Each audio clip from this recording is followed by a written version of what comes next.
dal secondo dopoguerra è cambiato radicalmente tutto. Ed è vero, e se consideriamo il titolo che mi è stato assegnato, La fatica di vivere nel tempo della metamorfosi, metamorfosi vuol dire cambiamento, la storia è sempre cambiata, ma morfè vuol dire forma, ha cambiato forma negli ultimi 50 anni questo mondo, in una modalità che non è mai stata cambiata dall'origine dell'umano fino alla Seconda Guerra Mondiale. Dal babilonese agli egiziani, ai greci, all'impero romano, al Sacro Romano Impero, alle signorie, ai comuni, all'illuminismo, al positivismo, al fascismo, al comunismo, c'è una costante, che l'uomo è considerato soggetto della storia. A partire dalla Seconda Guerra Mondiale non è più così. Soggetto della storia è diventata la tecnica e gli uomini, anche se inconsapevolmente, sono diventati funzionari della tecnica. Ma in questo congresso non siamo ancora a questa tappa, siamo alla tappa precedente, che è l'economia, anche perché la tecnica non è ancora totalmente dispiegata e il suo dispiegarsi dipende ancora dall'economia, ma ci arriveremo, magari nel prossimo congresso vedremo la radicalizzazione di questo cambiamento di forma del mondo. L'economia ha come suo principio il denaro.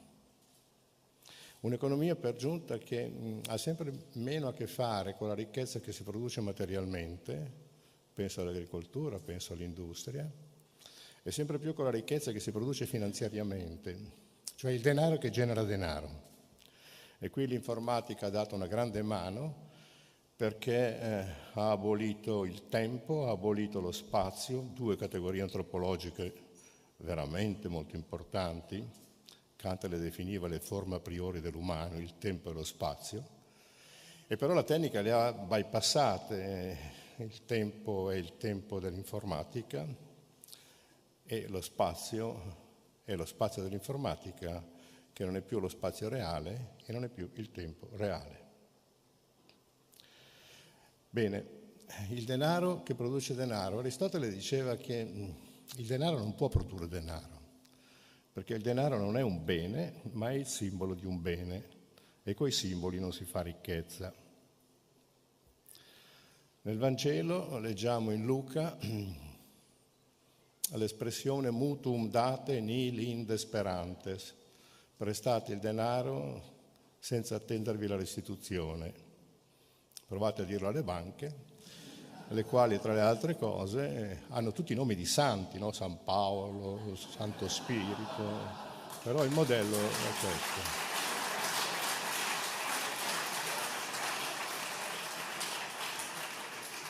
Il denaro ha svolto un ruolo di emancipazione dell'umano non indifferente. Una volta un uomo doveva consegnare la sua vita a un altro uomo, il servo della gleba, al Signore. Tutta la sua vita era consegnata al Signore. Con l'introduzione del denaro, no, perché al Signore consegna solo la sua prestazione, non la sua vita. E quindi il denaro è stato un fattore di grande emancipazione della condizione umana. Hegel, dal canto suo, dice che sono persone solamente quegli individui che hanno denaro, perché quelli che non hanno denaro sono irresponsabili, non si possono neanche punire sottraendogli i beni, il denaro, perché non li hanno. Allora dice, la gran parte dell'umanità è costituita da individui che lui definiva polvere della storia, e solo nelle società civili abbiamo a che fare con delle persone, le quali sono tali, perché disponendo di beni e di denaro sono costretti a stare a regole, a leggi, pena la perdita dei loro beni. E poi concludeva questa sua trattazione di apologia delle persone che hanno denaro dicendo homo sine pecunia, imago mortis. L'uomo senza denaro è l'immagine della morte. Questo Hegel. Ma Hegel introduce un concetto ancora più interessante, che è il seguente, su cui vale la pena di riflettere. Dice Hegel, quando un fenomeno aumenta quantitativamente, non abbiamo solo un aumento quantitativo di quel fenomeno, ma abbiamo anche una variazione qualitativa del paesaggio. Cosa vuol dire? Vuol dire che se qui avviene un terremoto di 2 gradi dalla scala Richter, nessuno di noi se ne accorge. Ma se viene un terremoto di 9 gradi, crolla tutto il palazzo e le nostre vite non si sa che fine fanno. Quindi l'aumento quantitativo determina una variazione qualitativa del paesaggio. Questo fattore è molto importante, cioè la quantità non determina solo un aumento di quantità, ma una variazione di qualità. Il primo a prendere in considerazione questo teorema di Hegel è stato il suo discepolo ideale, che era Marx, il quale dice: il denaro viene concepito come un mezzo per realizzare determinati scopi, che sono la soddisfazione dei bisogni e la produzione dei beni. Però, dice Marx, riprendendo il teorema di Hegel, se il denaro aumenta quantitativamente e diventa la condizione universale per la realizzazione di qualsiasi scopo, il denaro non è più un mezzo, ma diventa il primo scopo per ottenere il quale si vedrà se soddisfare i bisogni e in che misura produrre i beni. Considerazione ineccepibile che noi in ambito filosofico chiamiamo eterogenesi dei fini, cioè i fini naturali, soddisfazione dei bisogni e produzione di beni, diventano mezzi per produrre quello che precedentemente era un mezzo, cioè il denaro, il quale è diventato, per via del suo aumento e dell'essere divenuto la condizione universale per la realizzazione di qualsiasi scopo, il vero primo grande scopo. A questo punto succedono delle variazioni pazzesche. Qui mi limiterò a indicarne una, che è per esempio la dipendenza radicale della politica dall'economia. Platone pensava che la politica, come lui l'ha definita, fosse una tecnica regia, perché mentre le tecniche sanno come si devono fare le cose, la politica invece decide se e perché si devono fare, quindi governa le tecniche, compreso le tecniche economiche. Che succede però? Se l'economia è diventata la forma del mondo, la penultima forma, perché io sono convinto che la tecnica diventerà la forma del mondo definitiva, se diventa la forma del mondo, la politica non è più il luogo della decisione. Non è più il luogo della decisione perché la politica per decidere guarda l'economia. E allora il luogo della decisione si è spostato dalla politica all'economia. E i politici allora che cosa fanno?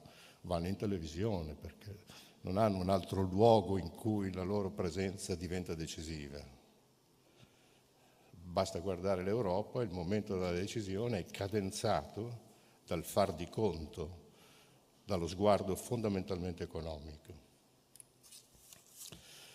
Questa è già una forma che ci mette in una direzione che non è quella a cui erano abituati i nostri padri e i nostri nonni, al punto da porre una domanda molto radicale e al tempo stesso inquietante: i fini dell'economia sono anche i nostri fini? Perché c'è un conflitto reale ormai tra il mondo economico e il mondo della vita.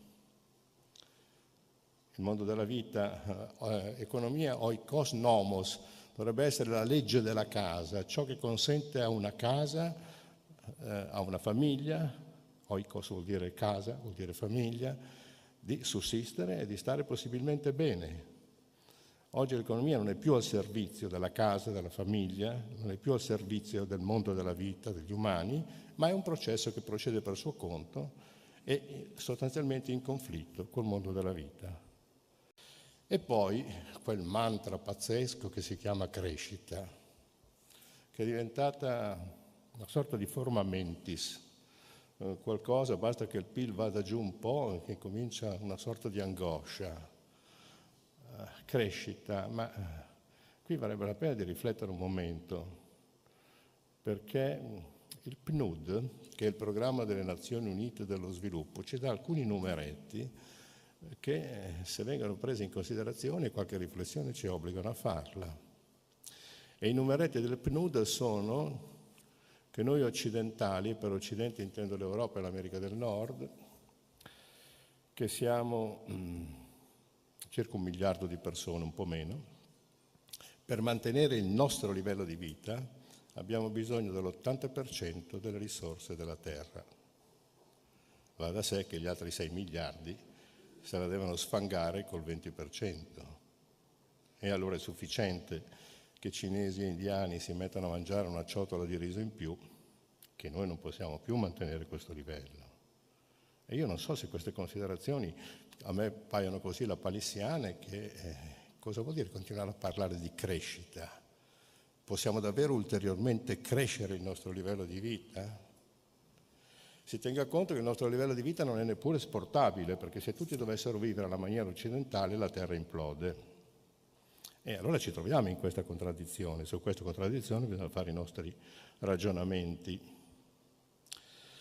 E come ci prevede l'economia poi, sempre all'interno di questo modello di crescita? Sostanzialmente ci prevede come produttori e come consumatori. In un circolo vizioso, perché se non si consuma non si produce, se non si produce si va tutti a casa senza lavoro.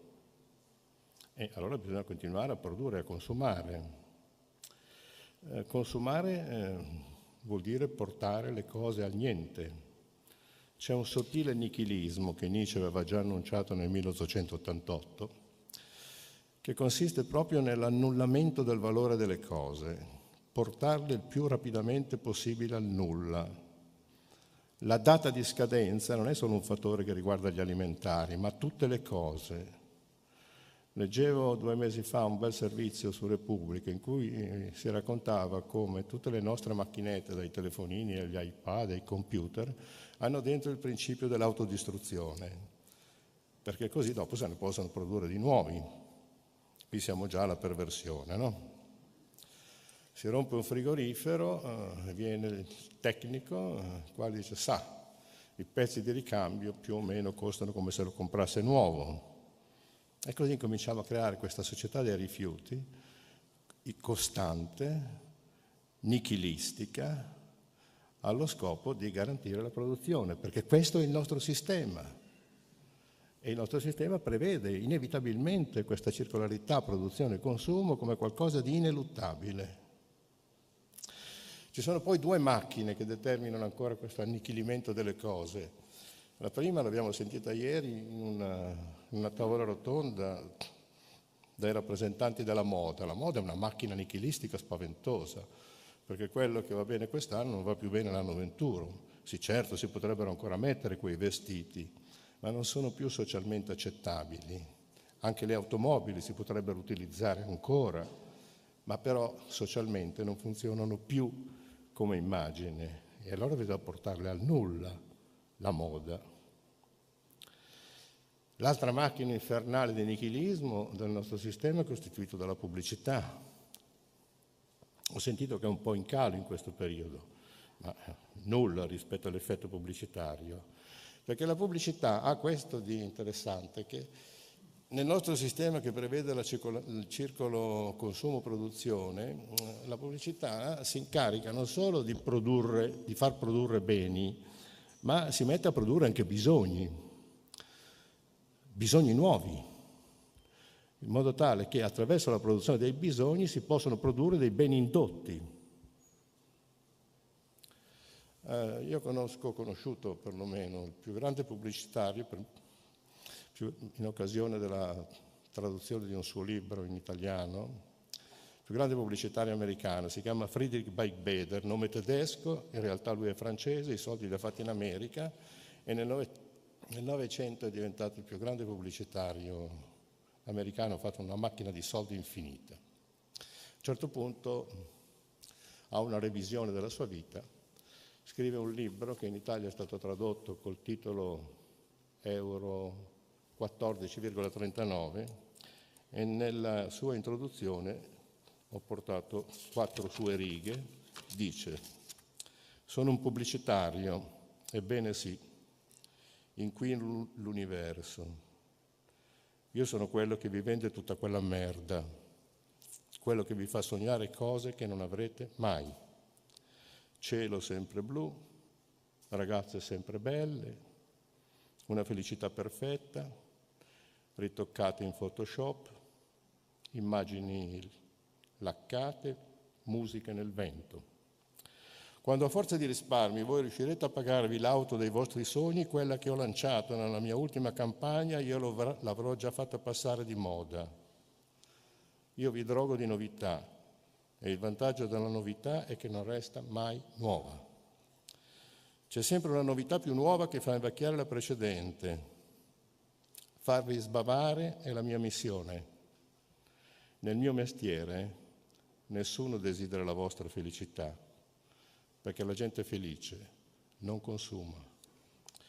E allora il cambiamento è quello di cominciare ad adattarsi a questo tipo di pensiero che vuole uscire dal nichilismo, dalla produzione e consumo, vuole uscire dall'ideazione di bisogno allo scopo di creare produzione e ulteriore produzione. E qui è necessaria una grande riflessione, perché non l'abbiamo ancora fatta. Continuiamo con un vecchio metodo, il metodo che occorre produrre per soddisfare i bisogni e produrre beni, ma attenzione, questi sono diventati ormai funzionali a quell'unica cosa che è la produzione del denaro. Questo ha cambiato anche la nostra percezione della terra, il nostro sguardo sulla natura, anche quello è diventato economico.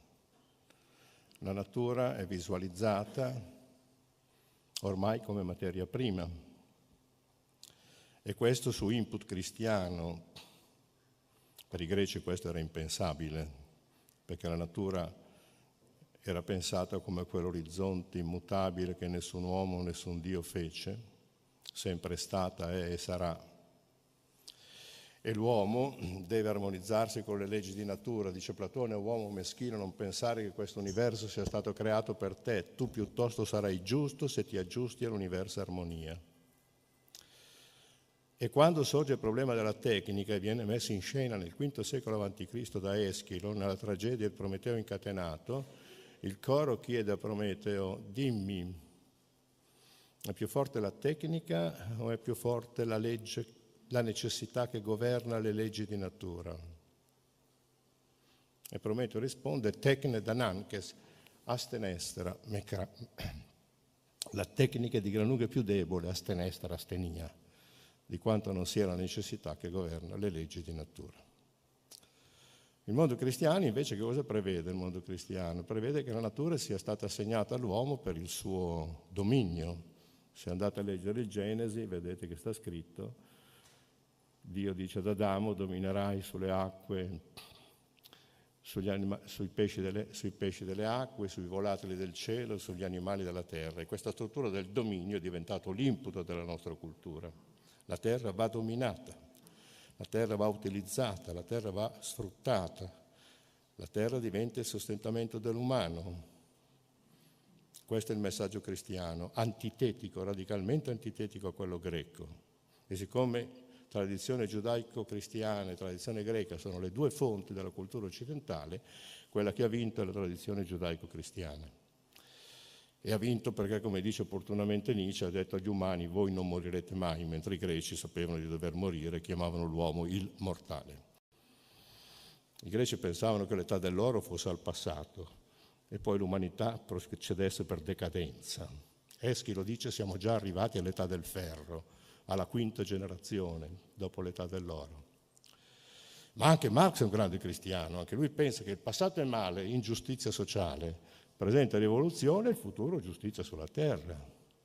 Anche Freud, nonostante scriva un libro contro la religione dal titolo L'avvenire di un'illusione, anche lui pensa in modo cristiano, che il trauma è nel passato, il presente è analisi, il futuro è guarigione. Tutto è cristiano in Occidente. Il cristianesimo non è solo una religione, è una cultura. Per cui io includo nei cristiani anche gli atei, anche gli agnostici, anche loro pensano che nel futuro c'è salvezza. Non lo so se possiamo continuare a pensare così. I giovani cominciano a non pensare più che nel futuro c'è salvezza. E la ragione la spiega molto bene Nietzsche, là dove dice: certo, il futuro è sempre positivo, ma che succede? Succede che Dio è morto. Dio è morto non vuol dire stare a discutere se Dio esiste o Dio non esiste. Se uno muore vuol dire che prima era vivo. Allora se noi guardiamo il Medioevo e vediamo che la letteratura parla di inferno, purgatorio e paradiso, vediamo che l'arte è arte sacra. Chi è venuto ieri a vedere l'Accademia ha visto che i quadri sono tutti quadri di arte sacra, persino la donna è donna angelo, Dio c'è, perché se io tolgo la parola Dio dal Medioevo non capisco più niente di quell'epoca. Ma se tolgo la parola Dio dal mondo contemporaneo lo capisco ancora, sì. Non lo capirei più se togliessi la parola denaro o se togliessi la parola tecnica. Quindi Dio è morto, non fa più mondo. E tutti i valori che erano agganciati, compreso quel valore assoluto che è la speranza del futuro, anche quello tracolla. E si entra in quella fase, Nietzsche dice bene, abbiamo perso l'alto e il basso, non sappiamo più dove andiamo precipitando, in un infinito nulla, che cosa sono diventate ormai le chiese se non le tombe, i sepolcri di Dio. E allora incomincia quella che lui annunciava come età nichilistica. Nichilismo, dice Nietzsche, in 3 parole, manca lo scopo, cioè il futuro non è più una promessa.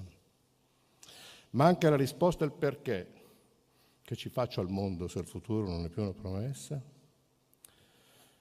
Tutti i valori si svalutano. Che i valori si svalutano non è assolutamente interessante, nel senso che la storia è sempre andata avanti per trasmutazione di valori. Se non si fossero svalutati i valori saremmo ancora all'età dei babilonesi. Prima della rivoluzione francese la società era organizzata secondo valori gerarchici, dopo la rivoluzione francese si è organizzata secondo valori di cittadinanza e di uguaglianza, almeno formale. I valori si sono trasformati perché i valori non sono entità metafisiche che scendono dal cielo, sono dei coefficienti sociali con cui una comunità decide di convivere con la minor conflittualità possibile. Questi sono i valori e niente di più. Quindi che crollino i valori non è interessante, ma è interessante invece manca lo scopo. E là dove il futuro non è più una promessa, ma diventa se non una minaccia certamente qualcosa di imprevedibile, è chiaro che retroagisce come demotivazione. Perché devo studiare? Perché mi devo impegnare se davanti a me non c'è un futuro? E questo accade oggi, perché quando io mi sono laureato nel 1965, sono laureato a giugno e sapevo benissimo che a ottobre, dopo aver vinto un concorso, sarei andato a insegnare filosofia in un liceo. Se oggi uno si iscrive a filosofia sa per certo che in un liceo non ci finirà mai. E allora, quando il futuro è la forza del futuro che ti fa impegnare, ma se il futuro è vuoto, allora se il futuro è vuoto, che fai? Perdi motivazione. Siete domandati perché i ragazzi bevono, perché si drogano? Io una spiegazione me la sono data, perché non vogliono assistere alla loro insignificanza sociale. Perché vivono di notte e non di giorno? Perché il giorno non li coinvolge, non li chiama per nome. E allora nel rifiuto della loro insignificanza sociale cercano di non esserci. La droga non è tanto un piacere, è una come si chiamano quelle cure per non sentire il dolore? Anestesia. È un modo per non sentire il fatto di essere inessenziali. E noi siamo al 43% di questa popolazione che si sente inessenziale. E se noi consideriamo che dai 15 ai 30 anni i giovani hanno il massimo della forza biologica, infatti cosa fanno? Vendono il corpo, o nella forma dello sport, o nella forma della bellezza, o nella forma anche della prostituzione, che comincia già in tenera età, perché è l'unico valore mercantile che hanno, la bellezza del loro corpo, la forza della loro biologia.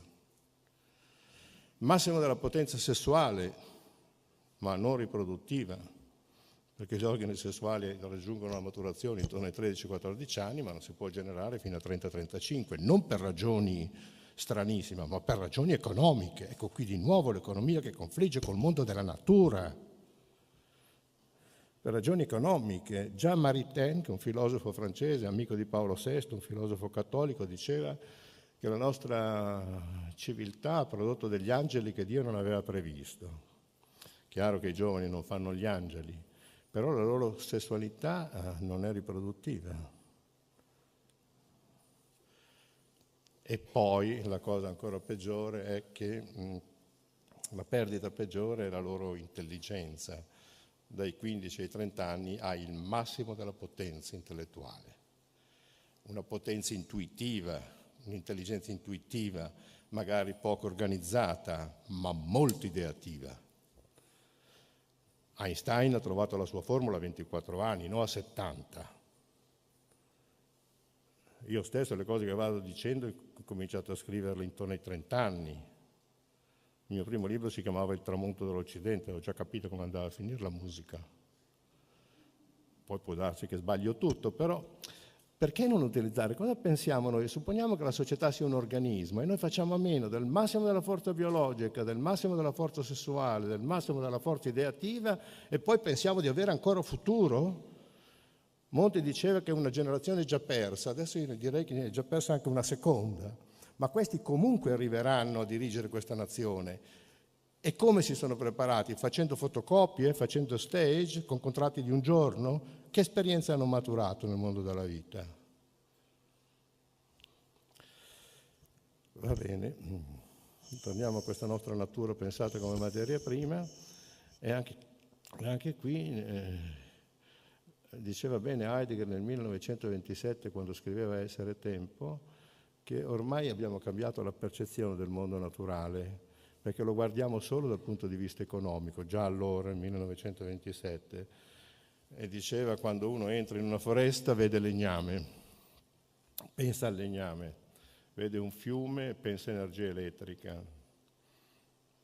guarda il suolo e pensa al sottosuolo. Cioè questo sguardo della natura esclusivamente come materia prima, ma dice arriverà il tempo, e forse siamo già arrivati, che la materia prima più importante di wichtigster Rohstoff sarà il corpo umano, materia prima. E allora in un contesto di questo genere come si fa? Come si fa una volta che lo stesso nostro sguardo percettivo non riesce a catturare se non ciò che è utile, ciò che è sfruttabile, ciò che è impiegabile, per cui la terra cessa di essere la nostra dimora ma diventa il nostro sfruttamento, anzi Heidegger dice siamo passati dall'uso della terra alla sua usura. Abbiamo un'etica che possa salvaguardare la tecnica? No. Kant aveva formulato un'etica molto nobile che noi riassumiamo in una sua frase: l'uomo va trattato sempre come un fine e mai come un mezzo. È un'etica che non si è mai realizzata. Kant lo sapeva benissimo, ma non è importante che le etiche si realizzino, è importante che siano delle figure regolative, cioè dei modelli verso cui tendere. Se da noi viene un immigrato, il fatto che sia uomo non è che lo fa considerare un fine, diventa un fine alla sola condizione che si traduca in profitto, ma la condizione dell'immigrato non è diversa da noi. Noi acquistiamo rilevanza sociale solo se produciamo, per cui è la produzione che giustifica l'esistenza, non il fatto di essere uomo. L'uomo va trattato sempre come un fine, mai come un mezzo, anche questo è molto cristiano, anche se Kant non se n'era reso conto, perché voleva costruire un'etica che prescindesse dalle religioni, perché siccome l'etica deve valere per tutti, deve fondarsi sulla sola ragione. Ma chi ha detto che l'uomo è al vertice del creato? La tradizione giudaico-cristiana. Quella greca diceva: uomo meschino, non pensare che questo universo sia stato fatto per te. Ecco. Allora, con un'etica che prevede l'uomo come fine, vuol dire che tutto il resto è un mezzo. E questo poteva andare bene all'epoca di Kant, quando l'umanità aveva pochi uomini, pochi abitanti, e la Terra era grande rispetto al numero della popolazione. Ma oggi, nell'età della tecnica, l'aria è un mezzo o è un fine da salvaguardare? L'acqua è un mezzo o è a sua volta un fine da salvaguardare? E la flora, e la fauna, e l'atmosfera, e la biosfera, e il buco dell'ozono, sono tutti mezzi? Abbiamo un'etica che si faccia carico degli enti di natura? No, non l'abbiamo. perché le etiche che abbiamo formulato fino adesso sono etiche che si sono fatti carico solo della riduzione dei conflitti tra gli uomini, ma non si sono fatto carico degli enti di natura. E le etiche per funzionare non è sufficiente che siano enunciate, per funzionare è necessario che diventino psiche, che siano interiorizzate psicologicamente. Se io stupro una ragazza, sono immediatamente percepito come colpevole, peccatore, indecente, ma se inquino, vuol dire che le colpe nei confronti della natura non sono diventate psiche, non sono state interiorizzate, e in quanto non interiorizzate, anche le etiche che si dovessero formulare a salvaguardia del mondo naturale non sono efficaci. Abbiamo vissuto a partire da 25 anni fa il crollo dell'Unione Sovietica. Questo ha determinato la globalizzazione del nostro sistema,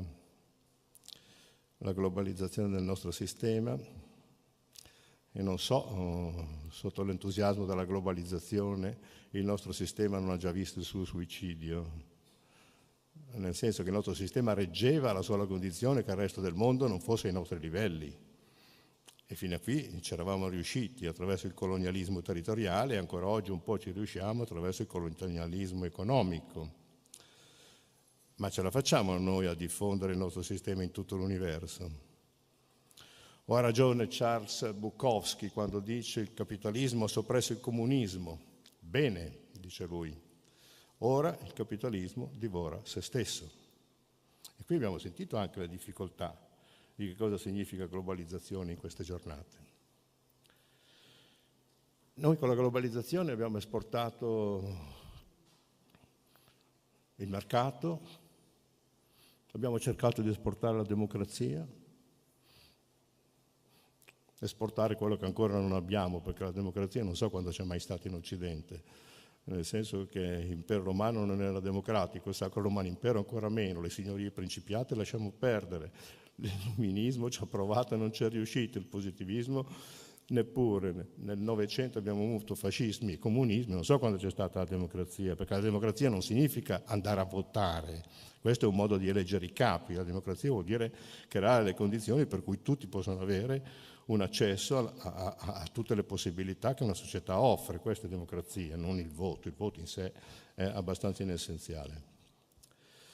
La democrazia, i diritti umani, però se democrazia e diritti umani confliggono col mercato, allora si dimentica la democrazia, si dimenticano i diritti umani e funziona solo il mercato. E che cos'è il mercato? Il mercato non è una volontà. Il mercato sono due asse cartesiane, no? Su una la domanda, sull'altra l'offerta, il punto di incrocio è il prezzo. E come fai a prendertela col mercato? Chi è il mercato? Che è la controparte sia del datore di lavoro sia dell'operaio, anche questo è un grosso cambiamento. Il mercato è nessuno. È vero che Omero ci ha insegnato che nessuno è sempre il nome di qualcuno, ma questo qualcuno non si vede e allora resta quel nessuno con cui prendertela. Chiudiamo con una frase molto importante, profetica di Heidegger, il quale di fronte a questa situazione ha scritto nel 1952: inquietante non è che il mondo si risolve in un unico apparato economico-tecnico. Ancora più inquietante che non siamo affatto preparati a questa radicale trasformazione del mondo.